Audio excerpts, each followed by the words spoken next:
another delicious day here in the Let's Make Food from Food kitchen. It is time for more Thanksgiving Tuesday. I am making a chicken broth, not a stock, a broth. What's the difference? Bones. Chicken broth is made with more meaty pieces, and stock has more of the bones in it, so like the carcass of a chicken that maybe you've already roasted and eaten all the delicious parts off of. So one of the recipes I wanted to make for Thanksgiving is the green bean casserole, but the homemade version, and that calls for chicken broth. So we're gonna make that first, then the next video we'll probably do the french fried onions, and then we'll do the green bean casseroles. I broke them up instead of making them all in one big video so that you could watch the ones you want, and then if you want to go buy an ingredient, I'm just gonna look the other way and pretend that you watched the whole thing. Okay, so we need, this is basically it, 2.5 quarts of water, and I'm going to start with that first to get it boiling, and second to get it out of my way. So I'm just going to turn on my cooktop. It's going to give the background noise. I apologize, not what I can do, but we're just going to go for it. So if you didn't already know, 4 cups of water is 1 quart. So I need 10 cups to get my 2.5 quarts. So I have this ready to go, so I can just pour it in here and get going. So you can make this ahead of time. You can make a big batch and can it. You can make a smaller batch and just use what you're going to use in a couple of days. You can make some and freeze it. There's lots of options you can do with your stock. If you can make it, that's going to be really tasty. I have my water started. I have about 3 pounds. These are chicken wing tips. You've seen my baked chicken wings. As a family, we have wings occasionally, and so what I did is I just had a bag in the freezer and I just kept adding the wing tips in there until I had enough. And so I'm just going to take those. They've already been cleaned, so I'm just going to put them right into the pot. Now I can get down to business. I have an onion. This is a yellow onion on the larger size of medium. You can quarter it. You don't need to quarter it. Like that. Carrots and celery. I have, these don't fit in if you leave them whole, so I just halved them.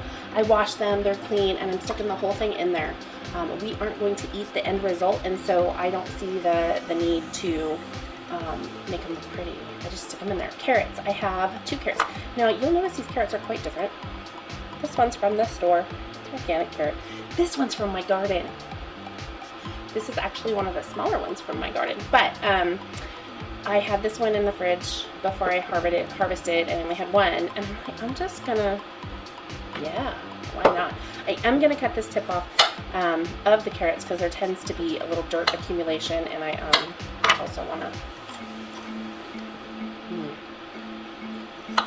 homegrown's the best. I'm gonna stick them right on in there, and even the store-bought ones, I'm just gonna trim ends. I cleaned up the onion too. Since it's not boiling yet, I can stick my hand in there. I just peeled off the outer layers, and then you can see the end there. I cut it, but I didn't cut it down so far that it would completely separate really quickly. It's just easier to get out when it's done. Okay, then I have approximately 5 sprigs of thyme. This is from my garden. The season's almost over, so whatever's left out there, I'm probably gonna go get. I already harvested my dill, and that's in my kitchen drying. My kitchen, not this kitchen. I mean, I guess they're both my kitchens. 2 large peeled cloves of garlic. I missed a little part. I just noticed. I'm just gonna peel it off real quick.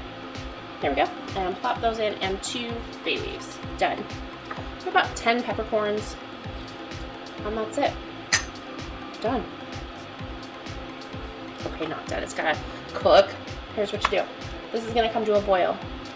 When it starts to boil, you're going to start to notice some like scum, some foam, like a sieve or a spoon. You could use a spoon. I just like the sieve because you're not taking any of the liquid out when you do it, and you're just going to skim that off, and you'll have to do that for every probably 15 to 20 minutes or so for the first maybe hour and a half until it stops doing that.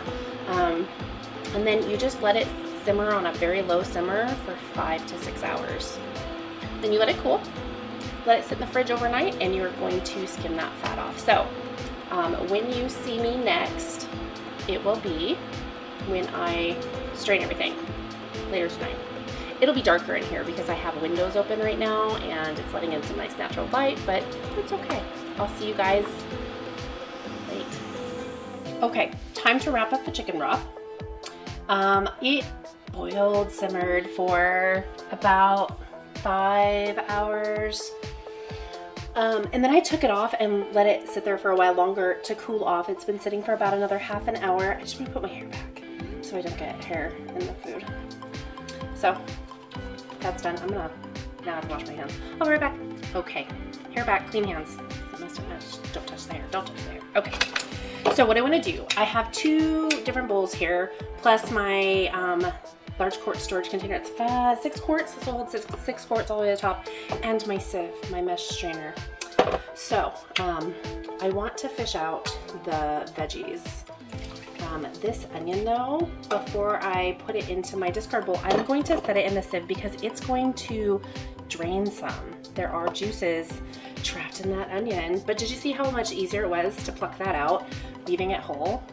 I didn't have to fish out all the little skins, like if you quarter it, which you can, it's just gonna be everywhere. So I chose not to do that. I'm going to put the chicken in one discard bowl and the veggies in another because my mom's composting and I can give her the compost material.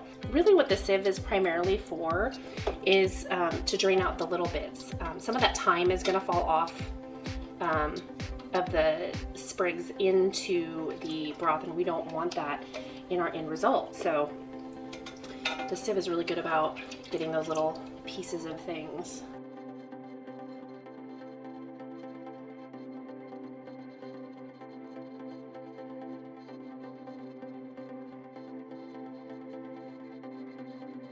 Okay, I've got all the veggies out, so I'm gonna go ahead and just dump that whole bowl right there because I can see it accumulating in the bottom and I just can't let that go. Can't let it go. This broth smells so good. I could smell it down the street. Okay, here we go. That is done. I'm setting it aside. We're not gonna do any more with that other than let it cool and put it in a baggie for moms. Now I'm gonna do the same thing with the chicken. I don't know if you could hear it as I poured it in there. The juices.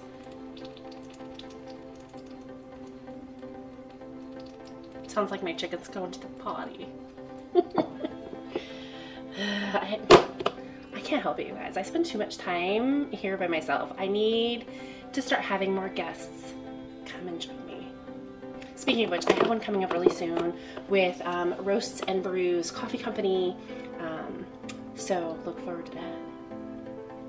Okay, I am going to go ahead and just tell myself I'm satisfied with what's come out of there. I'm gonna pour these back into the bowl, let them cool and get rid of them. All right, now comes this part. Hopefully I don't spill it everywhere. I'm gonna, let's see, I'm gonna try and pour it so you guys can see what comes out. It's got a beautiful color. There we go. Oh, I missed a bone. I really thought I got them all. This is what your sieve will catch. If you don't have a sieve, but you have a colander, you could take a coffee filter. You're gonna have to pour it really slowly and you're gonna have to either keep changing it or moving the stuff out of the bottom out of the way. It will take a lot longer to do it that way, but you absolutely can. Okay, time to get rid of this. I hope you can see this. I know you saw it pouring. There is definitely that layer of fat that will solidify in the fridge. So it's gonna separate, you'll see that fat layer on the top. So when I take it out in the morning, I'm simply going to remove that fat layer and then this is ready to go. I can't wait to make some delicious dishes with my chicken broth. You could drink it just like this and it would be absolutely delicious. I am gonna put it in some recipes though. So have a great rest of your day. Would you please consider giving it a like, sharing it, make a comment down below. Tell me how your day was. From my kitchen to yours, let's make food from food. That's one boy puppy.